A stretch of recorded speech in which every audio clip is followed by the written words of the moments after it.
de la géologie, Monsieur le Président du syndicat des professionnels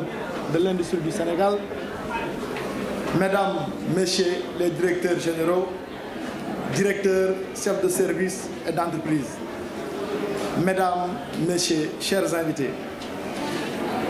nous venons d'assister à l'ouverture officielle par le Premier ministre des Assises de l'entreprise, événement majeur dans la vie économique du pays. En ce sens qu'elle constitue un cadre d'échange et de dialogue privilégié des acteurs du monde de l'entreprise. En cela, je voudrais m'en réjouir et féliciter chaleureusement les initiateurs avec une mention spéciale au président Ahmed Amar. En ma qualité de ministre du Développement industriel, des petites et moyennes industries, il m'est particulièrement agréable de présider au nom de son Excellence le Président Macky Sall la cérémonie d'ouverture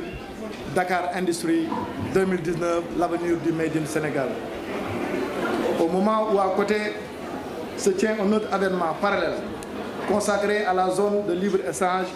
continentale africaine, Monsieur le Président, Mesdames, Messieurs, à l'évidence, les thèmes qui structurent vos assises de cette année dont une grande actualité est à la fois intimement liée, car la ZLECAf n'a de sens pour nous, autres Sénégalais, que si le Made in Sénégal y trouve une place de soi et soit au cœur des échanges continentaux. De ce point de vue, nous avons tout intérêt à renforcer notre tissu industriel et à rendre plus compétitifs les produits Made in Sénégal tout en assurant la qualité. Monsieur le Président, Mesdames, Messieurs, l'avenir du Made in Sénégal, vous me permettez de penser à moyen terme, en perspective de la zone de libre-échange continentale africaine, cette initiative qui participe à la réalisation d'un marché commun africain fort de 1,2 milliard de consommateurs est en passe de devenir une réalité. Quel sera son impact sur le futur de notre industrie nationale, sur le Made in Sénégal? Telle est la question. L'étude réalisée en novembre 2018 par la Direction de la planification et des politiques économiques sur l'impact économique et la région du Sénégal à la ZLECAf montre à bien des égards les défis que nous devons relever et les leviers sur lesquels nous devons agir pour que le Made in Sénégal soit une réalité bien africaine, voire mondiale. Je voudrais à ce sujet inviter à revisiter l'étude GEFIT réalisée par l'ONUDI qui a servi de base pour l'identification d'un certain nombre de secteurs porteurs sur lesquels on peut bâtir une offre de produits industriels Made in Sénégal qui nous donne des positions concurrentielles défendables sur le long terme, à l'échelle du continent africain et dans les chaînes de valeur mondiales. Ainsi, l'habillement, le cuir, les articles en cuir, de même que l'agriculture commerciale, sont les filières à victoire rapide qu'il convient de mieux investir par le secteur privé national. C'est toute l'ambition que porte le plan Sénégal émergent, qui vise le développement d'une industrie manufacturière à haute valeur ajoutée, moteur d'exportation, robuste, d'import, substitution, de croissance et d'inclusion sociale. Ce renouveau industriel auquel son Excellence le Président Macky Sall préfigure l'avenir du Made in Sénégal et s'articule autour d'une stratégie ciblée avec 3 orientations majeures, à savoir la capitalisation sur les atouts sous-exploités du pays, le renforcement des activités de transformation des ressources, la dynamisation des filières existantes et une meilleure valorisation des ressources compétentes locales. Dans cette dynamique, mon département s'emploie à réaliser les 4 projets phares du volet industriel du plan Sénégal émergent, à savoir les plateformes industrielles intégrées, avec comme exemple concret le parc industriel de Diamniadio, les agropoles intégrés et compétitifs, qui sont des pôles de développement agro-industriel dont les études de faisabilité sont en cours, les paris industriels et le hub minier. Monsieur le Président, je voudrais saisir cette tribune pour inviter le secteur privé national à s'intéresser à l'agropole, qui est un projet de type partenariat public-privé